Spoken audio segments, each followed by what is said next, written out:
soalnya udah pada bilang jauh sekali di sana. Di sini cek saja kehadiran orang-orang hebat, orang-orang yang membuat warna dalam belantika ke apa ya, piawaian dalam berkuliner dan juga tis-tis yang penuh dengan inspirasi dan juga motivasi, bikin semakin bergerak nama-namanya yang mendunia, namanya begitu ya.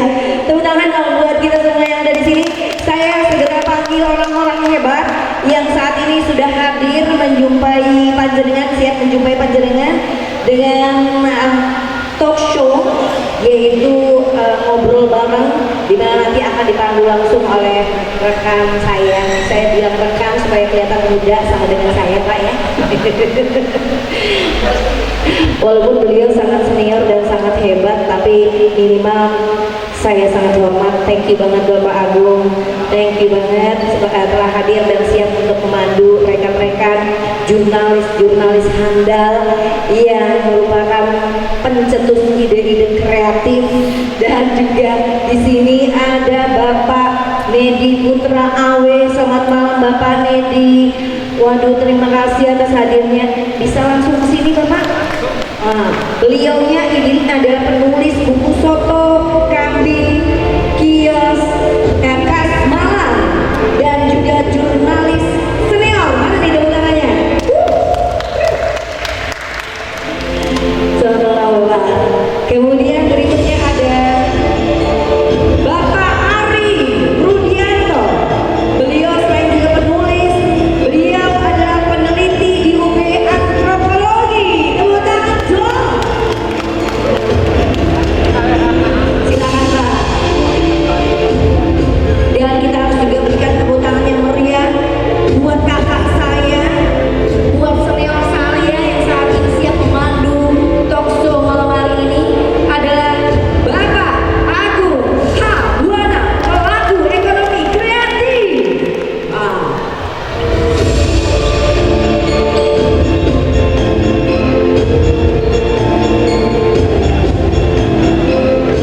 Oke, minta dibantu Pak. Kok nggak saya rasakan tahu?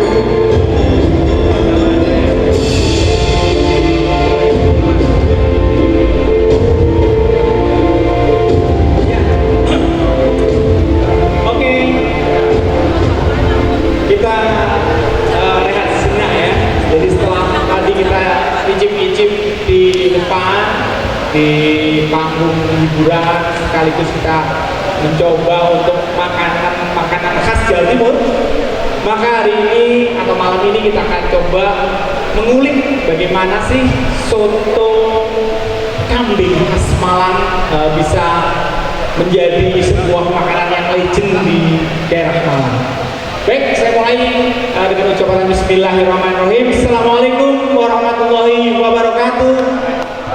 Oke, selamat malam Bapak Ibu sekalian, para penikmat pecinta kuliner, pegiat kuliner, usaha kuliner maupun penikmat kuliner itu sendiri.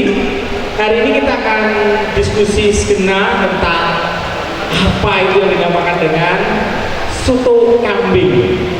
Kita kan udah kenal yang namanya jenis-jenis soto di Indonesia ya.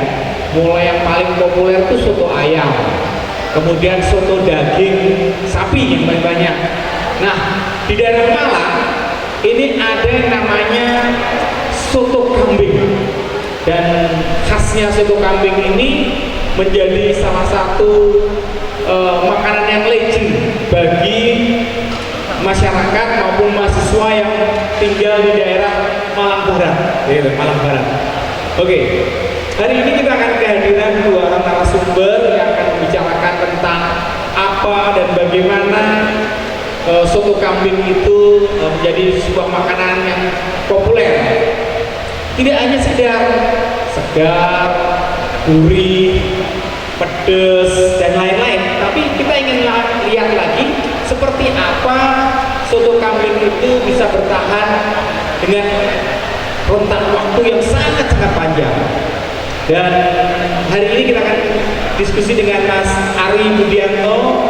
Beliau adalah seorang antropolog yang kebetulan ada di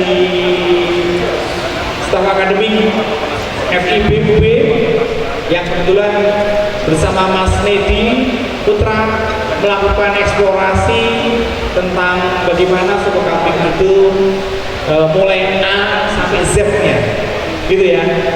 Oke, mungkin bisa disapa dulu nih. Mulai dari Mas Nedi dulu. Mas Nedi atau Mas Ari, sapa dulu buat filmnya. Filmnya udah siap ya Mas ya? Filmnya udah siap? Oke. Sapa dulu, saya hello dulu. Ya, oke. Halo. Ya, oke. Baik, sebelumnya kita akan menyaksikan filmnya. Di sini ada timnya, ada Mas Hanif dan Mas Reun yang akan membantu. Ada Mbak Danisa. Oke. Ya. Video ini. Oke, baik. Kalau supaya kita punya satu pemikiran sama, kita nikmati saja film dokumenter tentang soto kambing.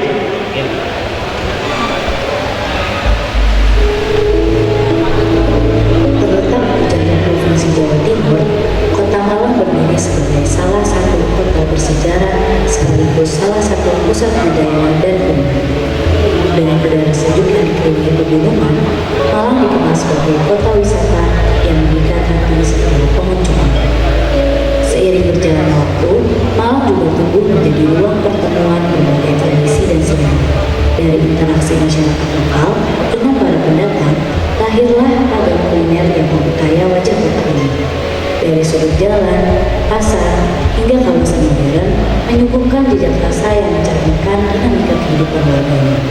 Jika kita menelusuri jalan menuju Kota Batu, langkah kita akan membawa pada sebuah desa yang sederhana, namun hidup dengan kearifan lokalnya.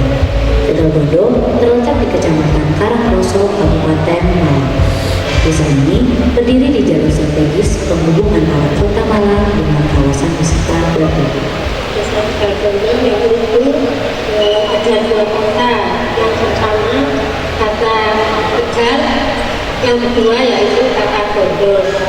Kata Tegal yaitu lahan yang luas atau hamparan yang luas, dan Bodo yaitu bautnya berambang yang menyengat. Jadi nama Tegal Bodo itu adalah hamparan yang luas dan bautnya yang menyengat. Dan Tegal Bodo ada 3 dusun yang menghasilkan kuliner soto, yaitu Jawa, Bondan, dan Ketani. Orang desa Tegal Bodo itu dari pertanian, khususnya dusun Bondan, yaitu ada universitas media, jadi mereka jual rumah atau jual tanah yang ada di dusun Bondan untuk membuat kuliner atau berjualan, yaitu kuliner yang ada di desa Tegal Bodo. Bagi orang Malang, kalau ingin menikmati soto kambing, biasanya mereka di tahun-tahun 80-90-an mereka akan menuju ke arah Batu, yang di situ ada daerah yang disebut Nolo. Nolo itu ada di sekitar yang sekarang depannya Terminal Sari. Kenapa disebut Nolo? Karena dulu kemungkinan banyak pohon-pohon Nolo tinggi besar, rindang untuk orang menikmati makan. Tapi menurut cerita dari Pak Cak Sukir, salah satu dari penjual soto kambing yang dulu di tahun 80 sampai awal 90-an nongkrong atau makal di daerah Nelo, mereka dulu berjualan dari desa Tegal Bodo, khususnya dari desa Bundang dan Ketang.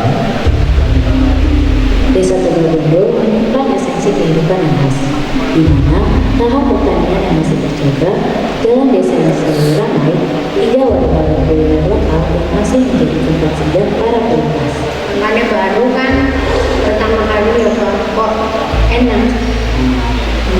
Rasanya sotonya tuh lain dari yang lain. Nah, manis sekali si koya ini. Di kali ini bau wonten atas sanit-sanite lingkungan itu sing garai rasin koyo benten kali ini kan gula gede kali ini makanya pertama kok enak terus ini balik ini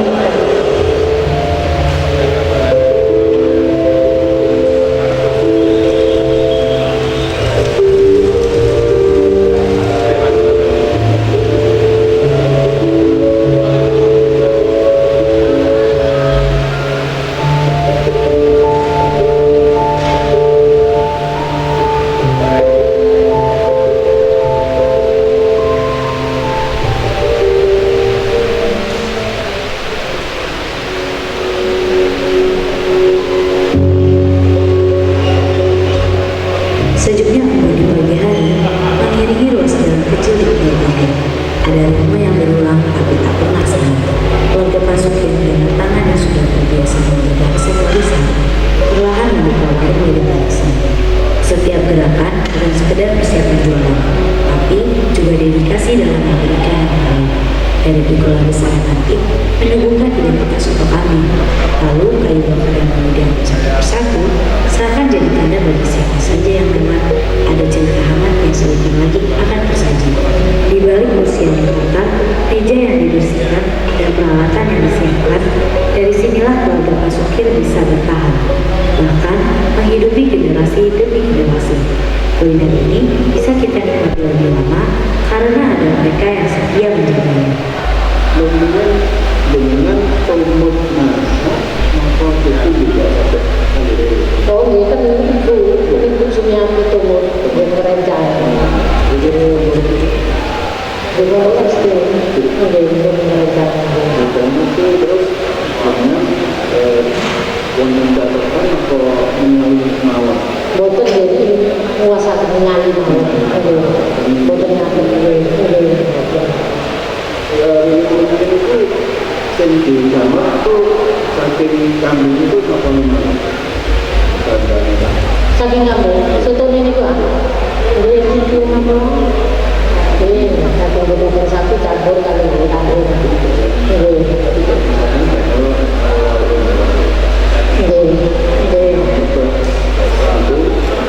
kepala kali jeruan kambing terus satu lagi bapak yang betul semangat dari lah lain saking itu tapi pun ada sapi campur kambing dari sapi dengan lain itu juga selatan menunjukkan kok kenapa pulang jauh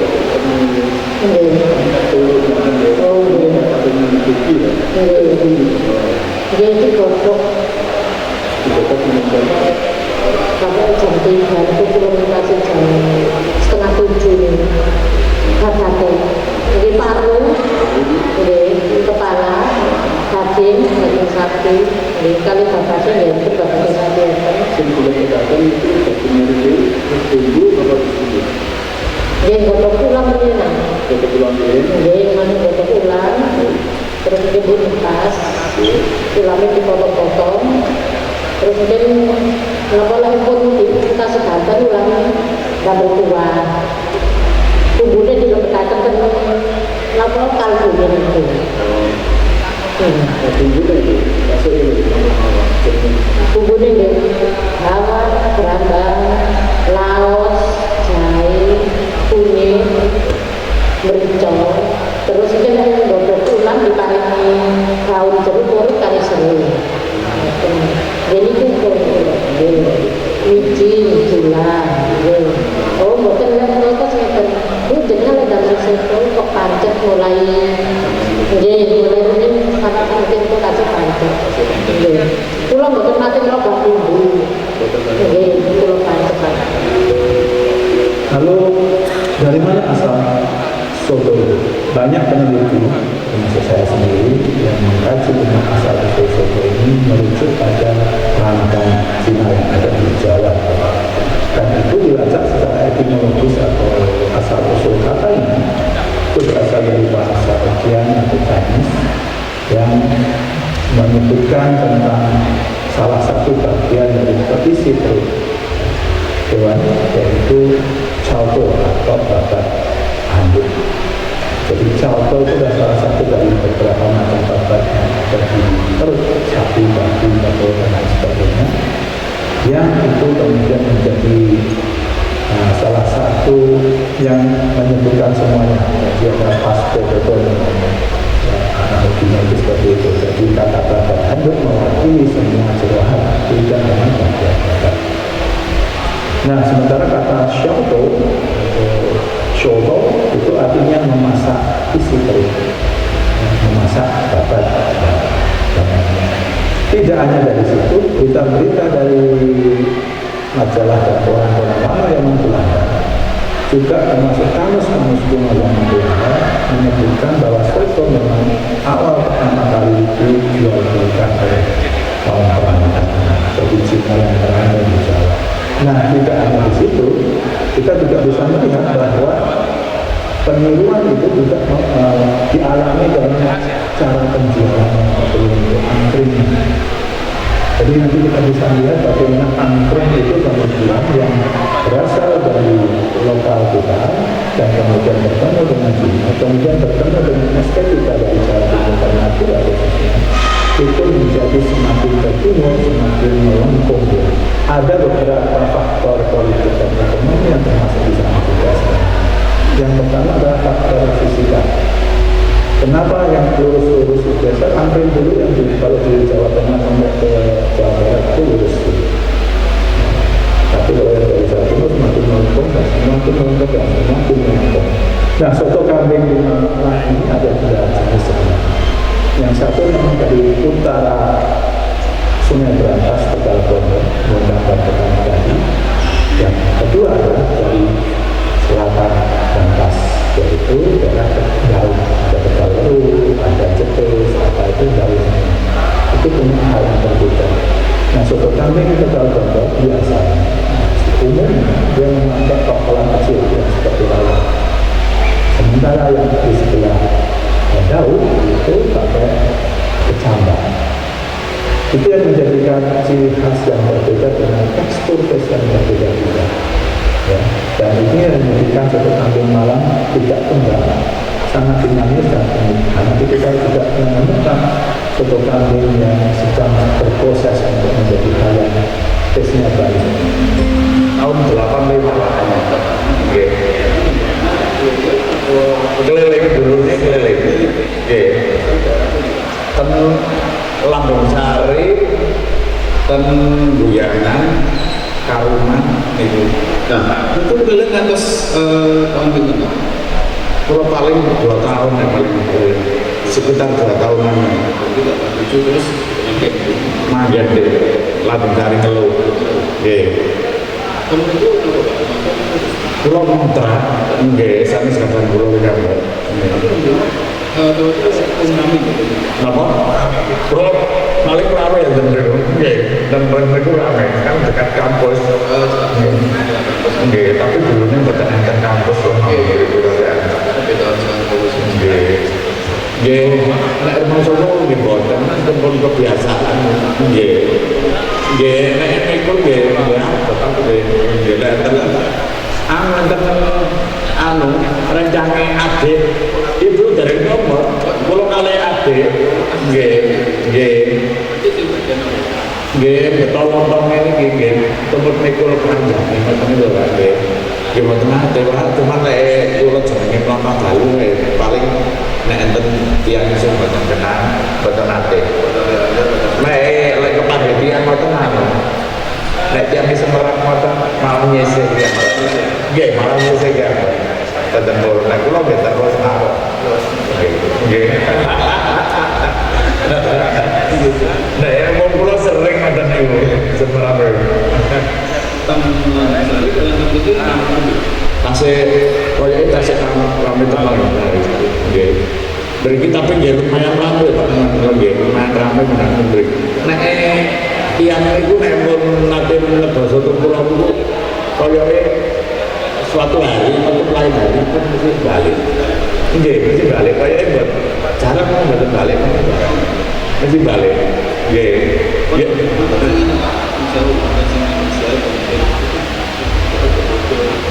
Mboten nek masalahe asin mboten nggih. Pak rada kasinan contohnya. Tapi kalau mboten manut pembeli. Nggih, Bapak harus sampai konten nggih pun.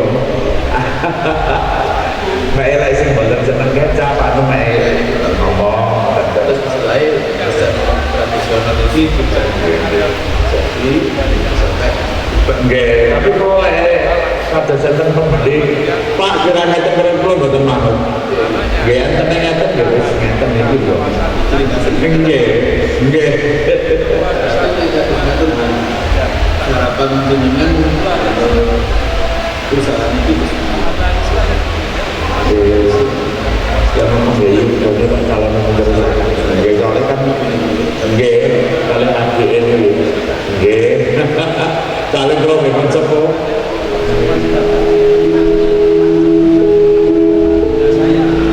Dari setiap mangkok yang habis, dari cerita pelanggan yang kembali lagi dan lagi, kita bisa merasakan bahwa legasi punya soto kambing ini sudah ada sejak puluhan tahun yang lalu. 4 dekade masuknya telah perjuangan. Entah berapa ribu pelanggan sudah mencicipi masakan ini. Nah heran, di setiap harinya pelanggan konsisten datang satu persatu dan terus kembali.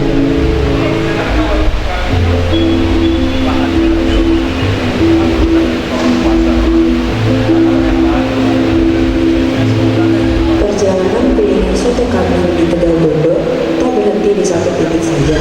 Dari warung Pasukir, langkah kita berlanjut menuju primadona lain yang tetap menjaga warisan kuliner di desa ini.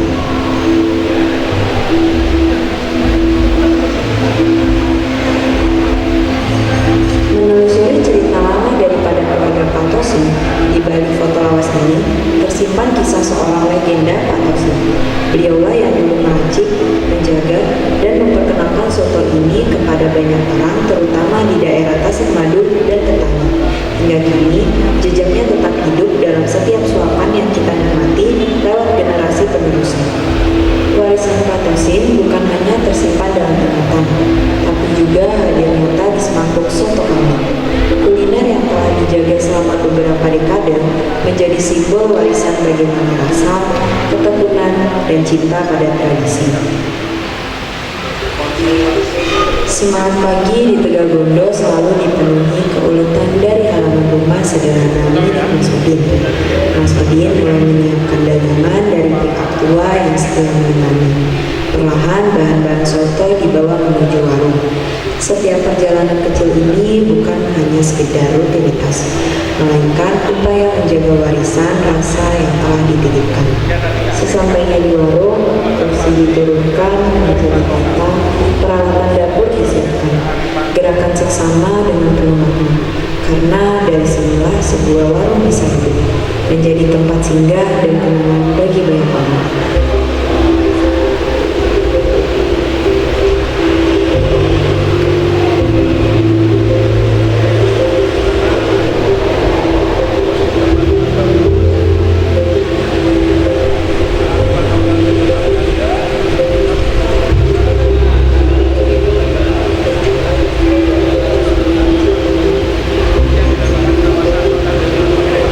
Menjelang sore, giliran Mas Bukhari, anak Patosi yang mengambil peran.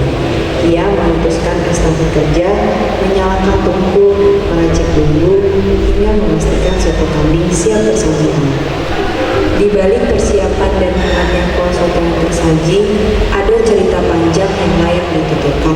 Sebuah kisah tentang bagaimana soto kambing ini bermula, berkembang, hingga menjadi bagian dari identitas Tegal Bondo.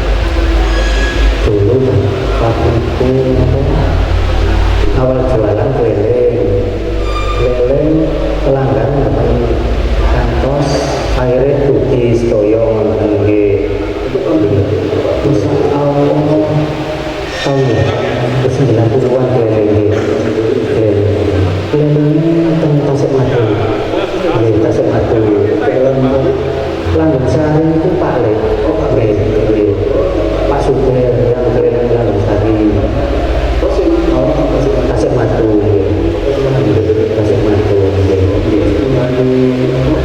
Mulai menetap tahun itu. Sekitar 90-an lah, 94 ini apa lagi? Tapi penerusnya saking Pak Pasir deh, Saking bapak alasan namanya bukannya yang dua kalau Mbak Yuni masuk di itu tak dibagi subpati dan subsumber. Pelanggan nanti minum aku tak semisal air, aku tak semisal insya Allah betul sampai mawon saya merasa bingung, tapi jadi wajahnya sami resepnya sami fungsi dinamika mulai awal itu jam 3 sebelum subuh itu sampun rebus daging jeroan masih itu sekitar 2 jam 3 jam rebusnya baru diiris-iris itu terus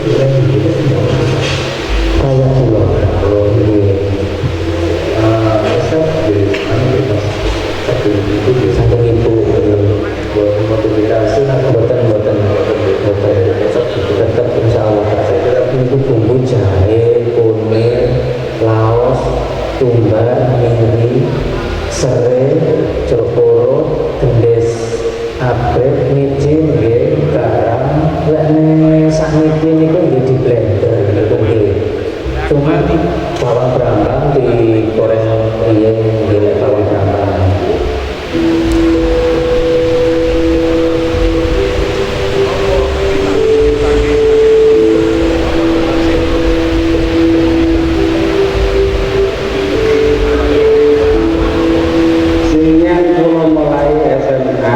Kalau dulu SMA itu Mas itu sering lewat ini terus kebetulan pas pertama kali pas lapar terus ya akhirnya sampai saat ini ketagihan terus SMA dulu 91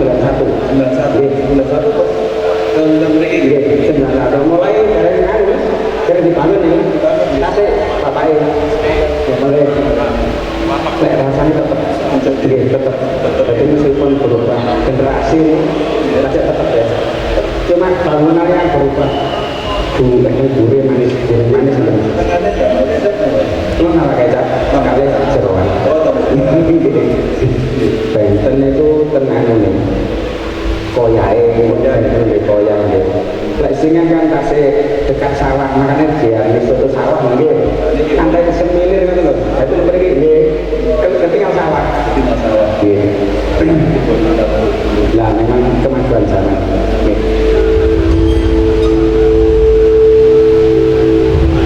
Di tengah rutinitas menjaga warung dan melayani pelanggan, tersimpan juga harapan untuk masa depan.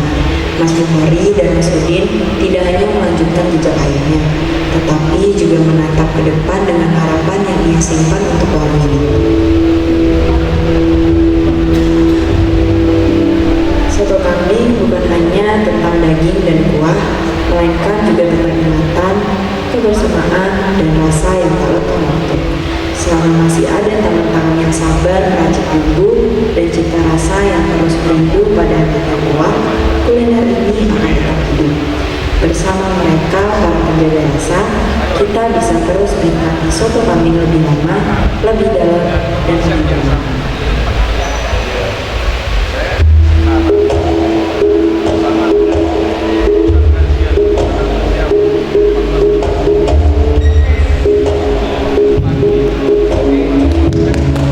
Kita beri aplaus untuk film dokumenter tentang soto kambing Malangan. Luar biasa ya. Hari ini kita menjelajahi rasa soto kambing dengan segala macam versi ya.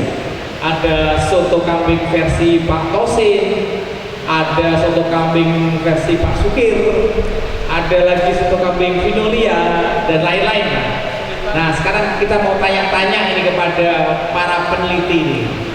Mungkin yang pertama kali saya ingin tanya kepada Mas Ari Budianto. Dari sekian banyak kuliner ya di Indonesia atau di Malang atau Jawa Timur, mengapa harus soto yang diteliti dan khususnya soto kambing? Padahal kan ceruknya kecil ya, yang peminat soto kambing itu kan juga sudah banyak. Tapi mengapa begitu loyal dan mengapa Mas Ari dan Mas Teddy mau meneliti tentang hal ini? Silakan ya. Terima kasih Pak. Pertanyaan yang bikin saya bangun tidur. Ya, kenapa soto kambing? Sebenarnya penelitian tentang soto itu sudah ada buku yang lain, belum terbit. Yang terbit kambingnya dulu yang keluar, sapinya sama kerbaunya masih di kandang. Ya, jadi itu masalahnya. Nah, kenapa soto kambing?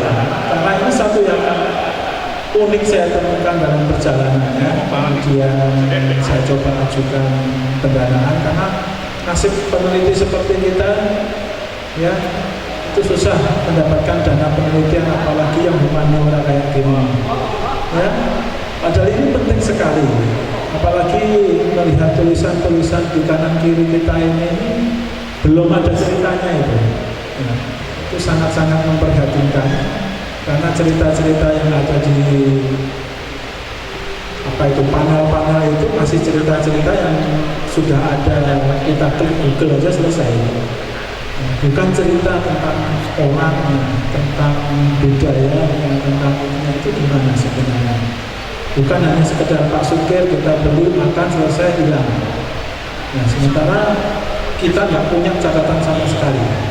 Jadi bukan hanya masalah soto doang, tapi semua catatan kuliner kita yang tradisi itu jangan sampai kehilangan akarnya. Itu ya, karena saya berhubung ngajar di tema heritage, juga terlibat di warisan budaya tak benda, jadi itu yang kita inginkan. Kenapa begitu? Karena kita kalah dengan negara tetangga. Ya, mereka punya catatan-catatan dari zaman dulu sampai sekarang. Kita hanya namanya doang. Centini itu nama-nama doang. Aslinya kayak apa nggak tahu. Ya ada namanya sama, oke lah, boleh. Tapi belum tentu sama, ya kan? Nah, itu yang perlu kita lakukan segera, pendataan, penulisan, pengkajian yang bisa nanti bisa bercerita dengan lebih baik tentang sejarah dari apa yang kita makan. Nah, bangsa yang besar, bangsa yang itu sebenarnya karena tentang makanan ini. Ya. Kalau makanan ini kita hilang, resepnya hilang, dan itu sudah terjadi sebenarnya. Beberapa resep yang di Daud, di Berang Kidul, Berantas itu sudah banyak berubah. Meskipun ada kegembiraan bahwa itu menjadikan tidak mati. Ada inovasi itu oke-oke aja, berarti tidak mati. Tapi cita rasa yang dulu menjadi sebuah misteri. Ya, kita hampir saja kehilangan yang Tegalwaru, tapi kemarin kita berhasil karena beliaunya mau jualan lagi, sehingga kita nanti Mas Edi mungkin bisa bercerita dengan hal ini. Di detik-detik terakhir kita menulis, ternyata ibunya di Tegalwaru, Mak Mariati itu, Mak Muriati jual lagi. Waktu saya mau pergi lewat tuh, kok jual? Nah itu keberuntungan yang tidak bisa kita tinggalkan begitu saja dalam tulisan. Nah kalau kita menulis nggak bisa, ya. Ada penyandang dana itu kadang-kadang aneh. Ya, ini harus begini, sekian begini, oh nggak bisa. Penelitian sebagai penelitian tidak bisa begitu sebenarnya. Kalau cerita novel juga nggak bisa diberhentiin ya Mas Denis. Nulis novel itu harus jadi begini segini, oh nggak bisa. Karena itu harus pengkajian yang benar-benar serius. Ya, bukan sekedar copy paste dari internet, tempel selesai, nggak boleh. Ya. Termasuk yang ini tadi saya bilang sama Pak Agung, saya kritik orang-orang kok ono ayamnya, ceritanya tekan di orang-orang kaya mana nggak ada. Orang-orang yang antik itu ya ketupat yang gede, hilang itu. Nanti orang kan datang ke Malang, tahu cari orang-orang yang seperti ini, kok nggak ada. Wah ini Malang hapusin. Nah itu yang repot kita. Ya, karena memori tidak diteruskan. Apalagi sekarang zamannya memori itu cepat pendek. Kenapa? Sewa mahal. Ya udah, Pak. Warung-warung yang sebelah sana itu berapa itu sewanya? Sudah kita demen, sudah senang, enak, 3 bulan lagi lewat nggak ada. Ya karena nggak mencukupi, yang datang cuma segini, nggak beri event point. Nah hal-hal ini yang kita perhitungkan bahwa terjadi perubahan yang begitu cepat sehingga kita nggak, kalau kita nggak segera siap sedia mencatat apa-apa yang sudah ada di tempat kita, ya hilang. Makanya generasi sekarang kalau di netizen itu di komen-komen tentang hal itu mesti bertekad. Enggak, soto kambing itu begini-begini, soto orang itu begitu-begitu. Ya seto, kamu ngomong sama umur yang mana, tahun berapa, rujukannya yang mana? Karena kita kadang seringkali menghitung sesuatu dari saat ini, padahal saat dulu berbeda. Contohnya Pak Kosim tadi, yang pagi sama sore, sama nggak? Kalau yang beli sama, tapi bagi orang yang tahu rasa beda. Salah satu bedanya adalah kecapnya sudah beda. Kalau pagi itu pakai kecap tawon, kalau sore pakai Indofood. Oh itu tesnya udah beda banget.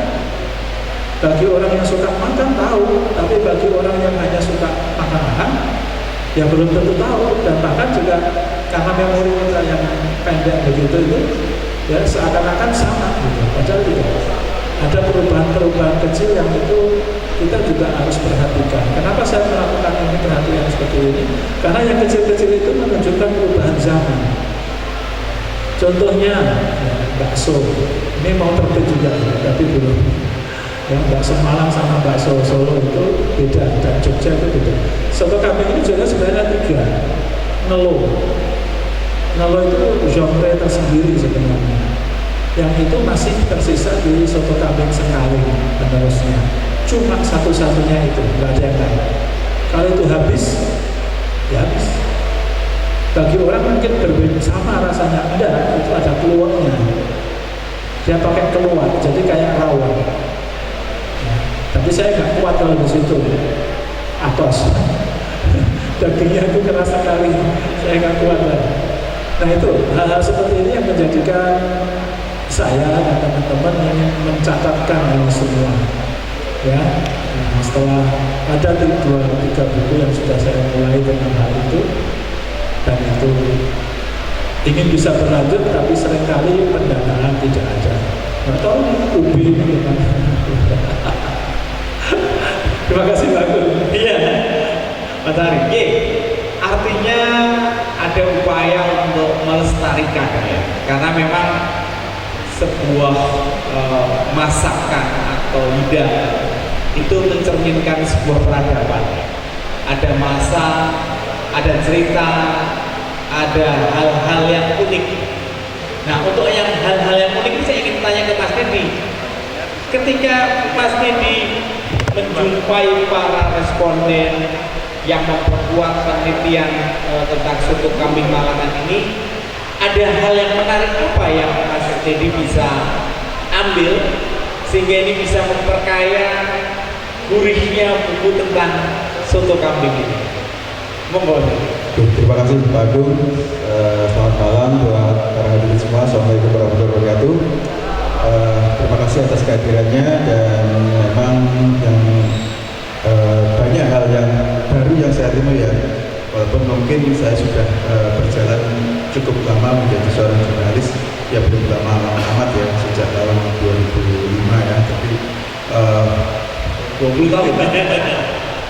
Tapi gini, mungkin sama dengan yang dikatakan oleh Pak Ari tadi, bahwa kita melihat bahwa catatan-catatan mengenai soto, terutama soto kambing ini dari sisi jurnalistik, ya karena kebetulan saya bergerak di bidang jurnalistik itu sangat kurang. Dalam arti begini, tulisan-tulisan yang ada itu lebih, kalau menurut saya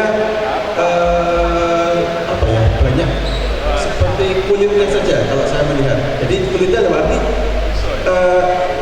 jurnalistik ini lebih ke arah populer, tulisan secara populer sehingga mudah dipahami, agar mudah dipahami pembaca, sehingga ulasannya itu paling legendaris, kemudian enak, tidak bermus, mantap dan sebagainya.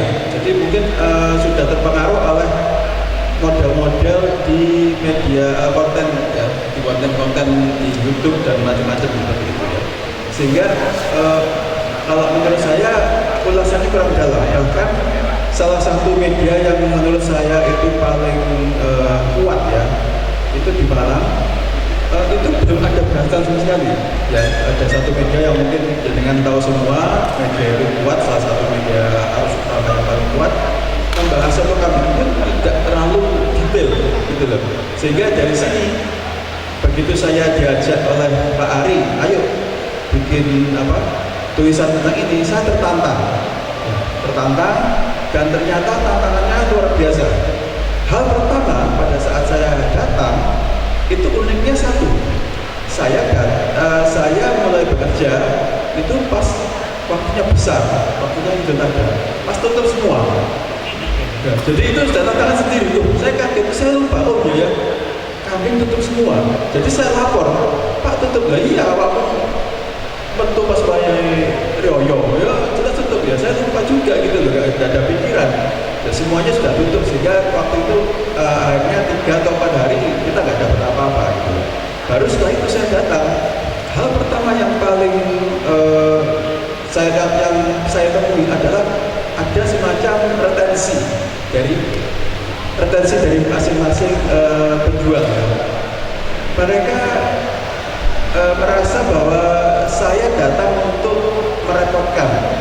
Karena datang pada saat mereka jualan, tanya-tanya dan sebagainya macam-macam gitu. Padahal saya berusaha untuk dapat branding ya, dapat masuk ke dalam mereka.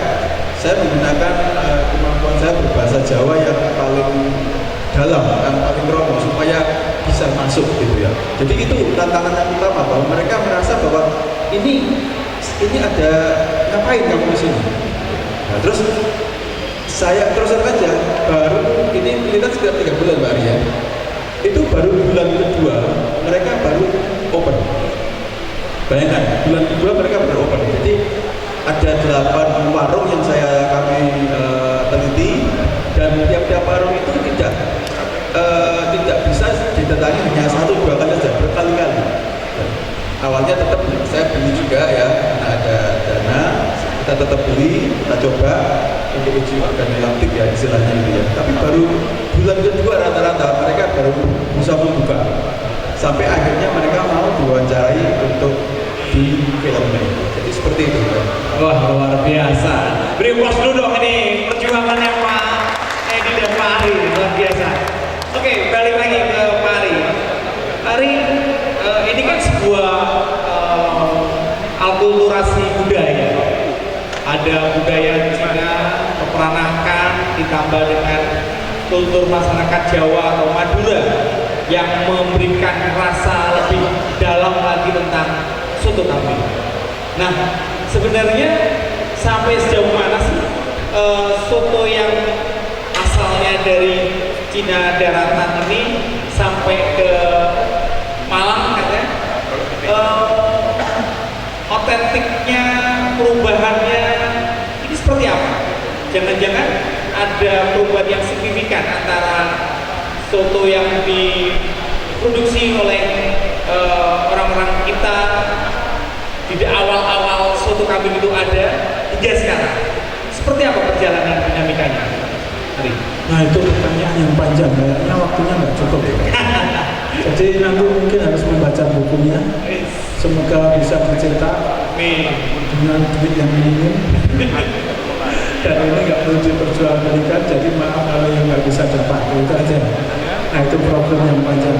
Nanti mungkin kita bahas di lain waktu, yang mungkin di Gramedia atau Bonus nanti. Oh iya. Jadi itu kita akan cerita yang lebih banyak tentang akulturasi, identitas dan itu tentang bagaimana soto perjalanannya. Yang jelas soto Jawa Timuran itu sudah hybrid. Jejaknya tidak nampak yang asli, yang awal dari pecinan. Jejak-jejak pecinan lebih banyak ditemukan di Jawa Tengah. Karena bening, soto Boyolali, Ampel langsung.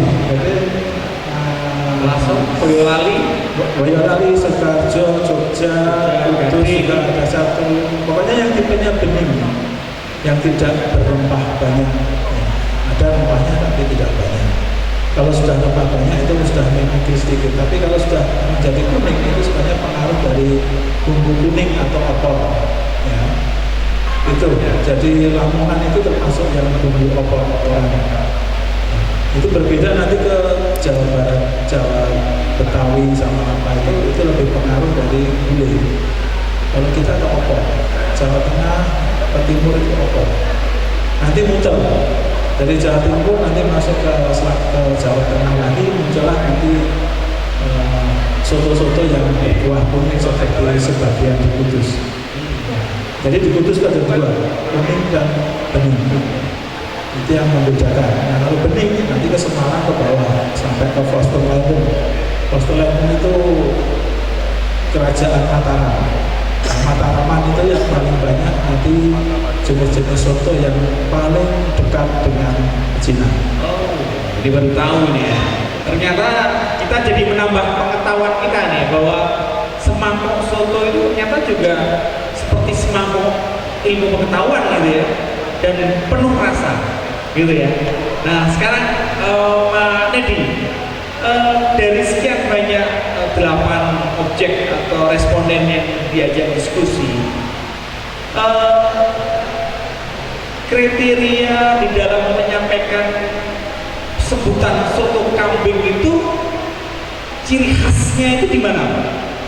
Penyebutan karena kambingnya atau karena bumbunya atau yang lain? Sehingga kita membuat formula tentang soto kambing Malangan itu yang seperti ini. Apa yang ditemukan tadi? Baik Pak Agung. Jadi kalau dari saya pengamatan di lapangan, yang paling simpel adalah bahannya kambing. Itu paling simpel ya, bahannya kambing. Karena ada beberapa warung, ini warung yang kita ambil itu adalah warung-warung yang memang hanya menjual soto kambing, walaupun ada lauknya tambahan toppingnya itu daging sapi ya. Karena ada beberapa warung itu yang banyak menu-menunya itu soto tapi aneka soto ya. Soto ayam, soto daging, dan soto kambing itu ada. Contohnya di depannya Terminal Antasari itu ada. Kemudian di Pelandungan yang arah ke VBP gitu ya, itu ada juga ya. Jadi kita datang akan disuguhi oleh berbagai macam menu soto gitu ya. Sementara yang kita ambil adalah soto yang betul-betul soto kambing, yang betul-betul menu kambing. Jadi mereka memang sudah dari awal seperti itu. Selain itu juga kita melihat secara dari pengamatan juga bahwa memang rata-rata masih memakai tungku api. Tungku api ya. Itu mungkin ya, tapi pada perkembangannya ada yang unik juga bahwa tidak semua yang pakai tungku api itu laris. Beberapa warung bahkan yang pakai kompor itu sama larisnya, sehingga kita mengambil judul buku maupun filmnya itu tetap dengan satu kata kunci yaitu lumintu.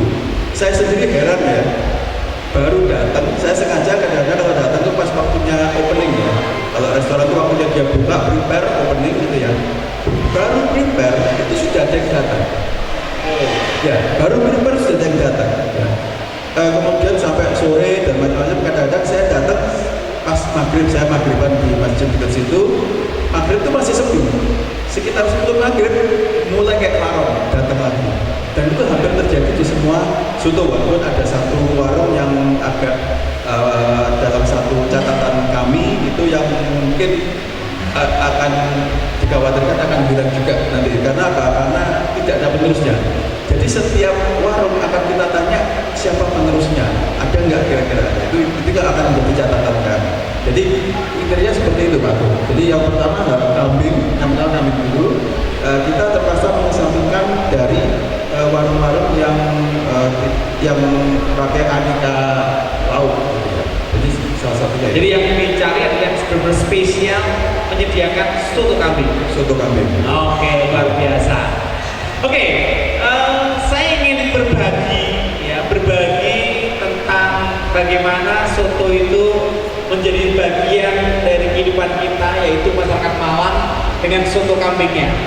Mungkin ada 1-2 pertanyaan yang ingin merespon tentang soto kambing khas Malangan. Boleh kita ajukan? Oke, ada 2 ya. Oke, monggo silakan maju ke depan. Mic-nya nggak sampai soalnya. Iya, silakan. Ayo, yuk. Sing Siapa yang mau takut. bertanya? Mas Denny. Oh iya, top ini. Oke, monggo. Iki wong sastra sing takok ya. Oke, Protes ke orang. Iya, Mas ini, lanjut Mas ini. terima kasih kesempatannya. Yang pertama adalah saya lahir dan besar dari soto, tapi soto ayam Lamongan, dan saya termasuk orang yang tidak bisa meneruskan. Kalau ke Lamongan ada masih dari sekitar tahun 80-an, ibu saya masih jualan soto kampung. Pertanyaan saya begini, menemui nggak ketika melakukan riset itu, oh ini rahasia, ada satu resep yang rahasia yang nggak bisa disampaikan, ada nggak semacam kayak gitu? Karena kalau muncul ini kan nanti dipakai, kan nggak ada haki ya, paten ya dan sebagainya di setiap masing-masing ini kan. Dan itu kalau dipatenkan juga berbahaya, nggak ada orang jual bikin soto gitu kan. Menurut saya itu menemukan itu enggak gitu. Atau memang nanti ke depan siapa yang membaca itu gitu kan, lalu menjadi paten dari kayak misalnya jadi franchise soto yang ini menurut saya menjadi orang nggak bisa masak soto di teropan itu nggak bisa masak soto gitu kan. Itu pertanyaan saya yang pertama. Terus hal yang mendasar yang membedakan dari selain daging ya, selain daging kambingnya ya, yang mendasar yang membedakan soto, kan namanya soto ya, ada soto ayam, soto daging, soto kambing, dan coto, meskipun namanya coto Makassar ya kan, itu kan soto, saya juga penikmat semuanya itu. Apa hal yang mendasar selain lauknya, selain dagingnya, tadi ayam, daging kambing, soto, daging sapi, apa hal yang mendasar membedakan? Oke, terima kasih Mas Denny. Langsung dapat souvenir dari panitia ya. Oke, selanjutnya. Satu pertanyaan lagi. Pertanyaan aja. Ya, salah satu. Monggo, Mas. Monggo, yuk yang maju merah ya. Oke, sini aja maju Mas. Ya, oke.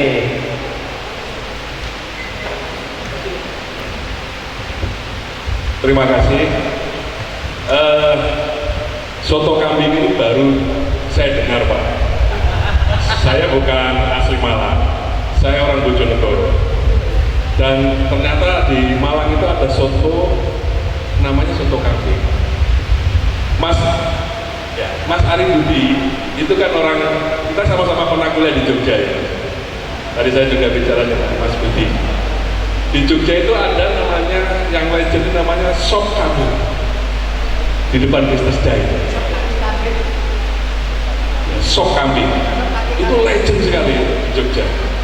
Nah, saya kemudian berpikir, apakah soto kambing Malang ini kalau di comparison dengan sop kambing Jogja yang ada di depan Business Day itu bagaimana? Apakah sama? Karena saya lihat kuahnya juga kental, tapi kalau yang sop itu ada pakai minyak samin supaya rasanya lebih creamy-nya muncul. Nah, ini saya nggak tahu soto kambing ini, mungkin kalau orang-orang lain, orang luar Malang tengahnya nggak tahu itu soto kambing, tapi kalau di Jogja sop kambing itu legend. Itu Mas Agung ya, terima kasih. Terima kasih ya.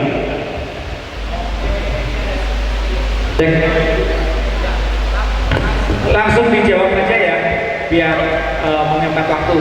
Monggo Mas Nedi bisa jawab duluan. Ini langsung orang Lamongan langsung protes tadi. Terima kasih Mas Dedi, pertanyaannya bagus sekali. Jadi memang selain dari dagingnya, konten dagingnya, salah satu yang mendasari kami adalah dari lini masa dari warung itu sendiri. Karena kami terus terang aja datang tidak langsung tanya macam-macam gimana, kita juga pelajari dulu dari data-datanya. Kira-kira warung-warung ini bagaimana perjalanannya, layak apa enggak kita tulis ya. Karena dari sekian warung itu masih banyak lagi soto kambing ya. Contohnya adalah soto kambing di depan SPBU Sukun, itu ada juga ya, itu ada juga. Tapi itu masih biasa. Kemudian ada lagi soto kambing itu di dekatnya RRI ya. Nah, tapi sudah kita eliminasi ya, karena akan kita ambil yang betul-betul legenda. Ternyata ada benang merah ya. Saya katakan benang merah, Pak Tosim soto sawah dengan soto kambing Jawa Pak Sukir itu hubungan kerabatannya sangat dekat, karena istrinya Pak Tosim itu adalah saudaranya istrinya Pak Sukir. Nah, kemudian ada lagi warung Vinolia. Warung Vinolia mungkin orang lah namanya Pak Lucu Vinolia, dia sendiri bilang ini pindah dari Pasar Benoyo. Tapi Pasar Benoyo pada saat masih belum revitalisasi yang sempat ramai dulu ya, karena saya juga liputan waktu ramai banget ya. Jadi di situ ternyata yang mengawali itu dari yang saya tanya kepada penjualnya itu adalah yang jualan kakak perempuannya. Tapi ternyata suami dari kakak perempuannya itu adalah masih saudara dari Pak Sukir, terutama istrinya Pak Sukir dan Pak Tosim. Ada benang merah lagi gitu. Di Batu juga ada, kita ambil tapi tidak kita telah karena itu namanya Pak Dul ya, itu di Sidomulyo, di mana di bunga-bungaan. Nah, itu ada juga namanya Pak Dul. Pak Dul itu masih saudaranya dari Pak Tosim juga. Jadi masih semuanya terkoneksi. Yang berbeda tadi kata berbeda genre ya, itu adalah yang Sengkali, karena itu adalah namanya Pak Tasmun. Itu yang mengawali di Ngeluh, daerah Ngeluh, daerah Langingsari. Tidak ada penerusnya karena yang di Sengkali itu dulu adalah pembantunya, rewangnya, yang ikut bantu waktu jualan. Pak Tasmun masih jualan. Pak Tasmun meninggal, keluarganya hanya meneruskan sebentar, habis itu tidak meneruskan. Akhirnya namanya Pak Cahyono yang Sengkali itu yang meneruskan. Nah, itu menjadi satu value sendiri bagi kami untuk bisa ditelaah lagi. Ada satu lagi yang mungkin lagi disebutkan oleh Pak Ari, namanya Tegalweru. Tegalweru itu unik karena dia betul-betul sendiri, genre sendiri. Dia masih generasi pertama, ya. Namanya Pak Yadi sama Bu Muryati. Ya. Dia sudah berjualan, tidak pernah menyebutkan angka karena nggak pernah apal. Semuanya berdasarkan Pranoto maksudnya itu penandanya itu adalah kejadian-kejadian. Kulo sadean itu mulai zamannya Pak Harto awal-awal dados presiden. Ya seperti gitu. Kulo tasih keliling zamannya tasih dereng wonten gamar. Oke. Kulo magro, kulo menetap niku sakwise aspalnya mulus, gambarnya mencatat. Dia tidak pernah menyebut waktu, sehingga saya sendiri yang mencoba untuk mencari jawabannya. Betul. Itu genre sendiri karena dia generasi pertama. Begitu suaminya meninggal, anaknya meninggal, dia hiatusnya pun saya tanya, Bu, saya tahu meninggalnya bulan Desember. Bu, jenengan pray kapan Bu? Itu wayahe Rejeb. Nah sudah, kembali lagi. Semua yang dipakai nggak ada yang berhubungan dengan Masehi, seperti gitu. Dan mulai berjualan lagi karena keponakannya ternyata mensupport. Nah seperti itu. Jadi ini akhirnya saya tulis lagi karena story-nya pun cukup menarik. Nah dari lini masanya, dari bumbunya dia yang ternyata kalau saya rasakan cukup berbeda. Saya tidak terlalu bukan expert di makanan ya.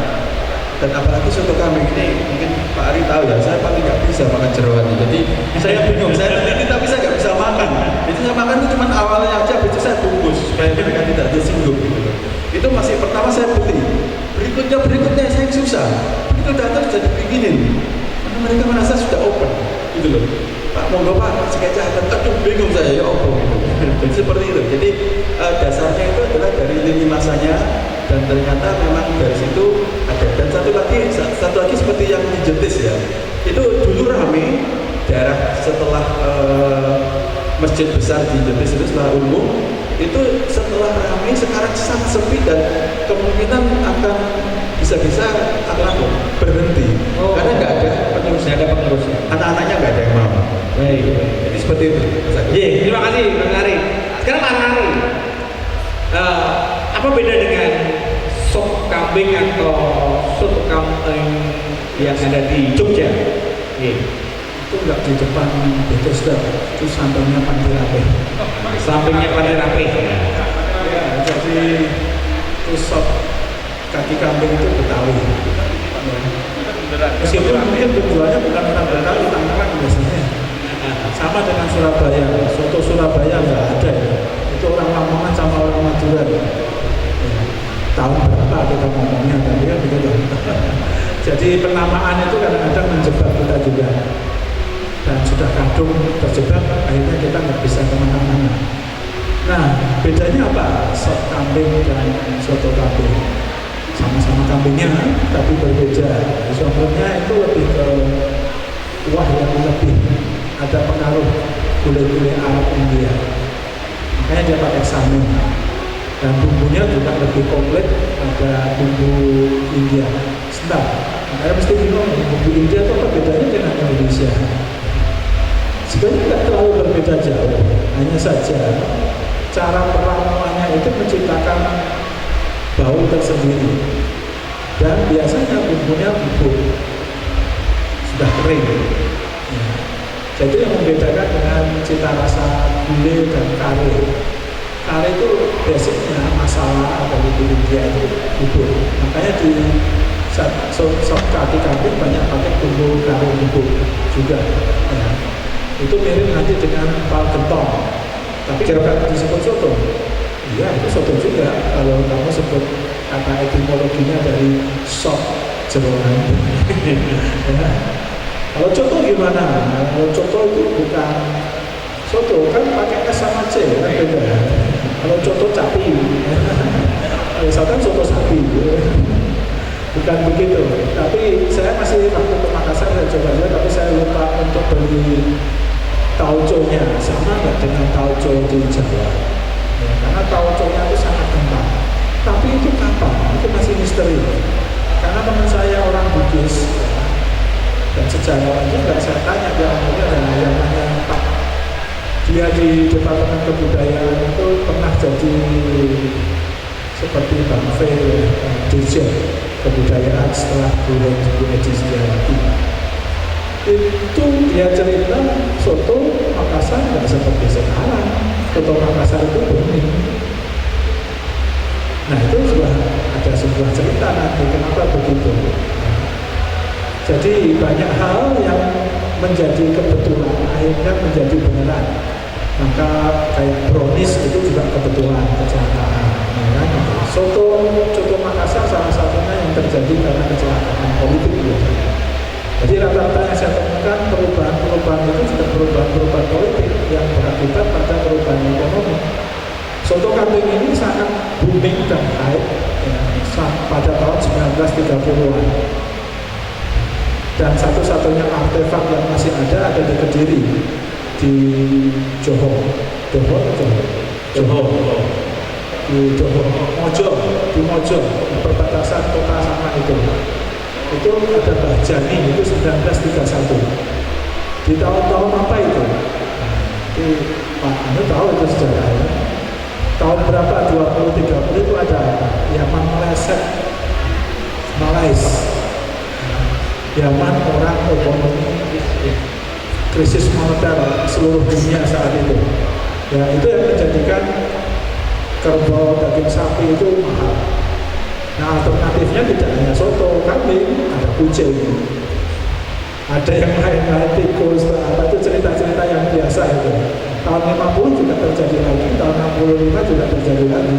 Salah satunya tahun 50 bisa baca bukunya Pak Purnawati Busindoro itu di Malang, jualan di soto alun-alun, ya, itu pakai kucing ditangkap tentara Jepang ya. Itu ceritanya tahun 49 berapa. Nah hal seperti itu, jadi ada peristiwa-peristiwa itu. Kalau masalah bumbu rahasia, nah untungnya teman-teman Malang ini penjual-penjual itu agak sebenarnya itu masih banyak dipakai juga. Tangan wong itu beda, rezeki itu beda. Jadi bukan kira apa. Ya, betul. Itu prinsip mereka masih pegang. Hanya saja nanti terus kapitalisasi yang modern franchise dan sebagainya itu sudah lama sebenarnya. Ya, kalau soto-soto Kudus itu nggak bisa masak sendiri banget. Rata-rata Jakarta lama itu mesti pesen dari Kudus langsung. Franchise dari dulu dia beli, bumbunya dibawa ke sana dia jual. Itu banyak yang begitu. Tapi nggak franchise banget seperti sekarang. Ya, nah itu makanya saya tanya Mas Denis, sayang sekali gentong-gentongnya pembuat kecapnya dan dijual sama Om. Itu udah ada fotonya nggak ada. Nah inilah kita kehilangan lagi sejarah soto Lamongan. Dulu kecapnya kayak apa sih? Asin atau manis? Encer atau kental? Ya, nah di Malang ini yang paling bagi saya paling aneh karena kalau di Jawa Tengah dan Jawa Timur tempat lain itu kecap itu sangat dipegang penting. Kalau itu udah ganti, ya berubah. Ya, itu yang repot ya. Tapi kita di sini menemukan bahwa pasar di Malang itu sangat egaliter. Ganti kecap ora apa-apa, padha wae. Nah itu, terima kasih. Terima kasih. Saya tambahin sebentar. Oke, ya. Mas Dini terkait rahasia tadi yang disampaikan Mas Ari ya, bahwa dari 3 bulan kami meneliti itu baru bulan kedua mereka open. Itu yang diberikan ingredients ya, bahan-bahan diberikan. Tapi untuk syuting, untuk foto, mereka hanya pada saat memasak jeroan. Proses apa namanya untuk bumbu tidak pernah mau. Alasannya macam-macam, Mas. Mas, gak boleh elek. Mas, injek banget, Mas, pun jam 3, Mas, ini, bla bla bla bla bla. Jadi untuk rahasia mereka masih tetap ada yang dipegang, tapi kembali bahwa tangan tiap koki itu akan berbeda-beda. Terima kasih. Kita beri aplaus dulu untuk Mas Ari Widianto dan Mas Nedi ini yang luar biasa menyampaikan kisah tentang Semang Soto Malangan. Saya tahu pasti banyak yang ingin bertanya, gitu ya. Namun kita ada keterbatasan waktu dan diskusi tentang soto Malangan ini, soto kambing Malangan tidak berakhir di sini.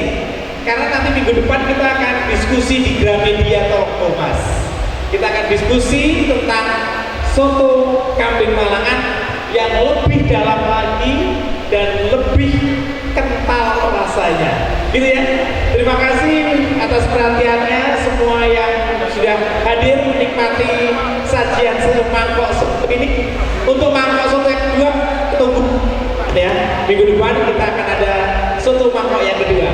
Saya Agnes Jayabwana mau diri, mohon maaf apabila ada kata-kata yang kurang berkenan. Kita akhiri, terima kasih. Assalamualaikum warahmatullahi wabarakatuh. Aplaus untuk Mas Ari dan Mas Dewi. Tepuk tangan juga buat Pak Agung. Thank you Pak Agung. Besok kita ketemu lagi Pak Agung. Oke, terima kasih Bapak-bapak yang keren dan luar biasa. Semoga manfaat, barokah di hari ini dan ilmu yang diberikan oleh beliau-beliau ini membuat personal panjenengan semakin bertahan sampai besok acaranya.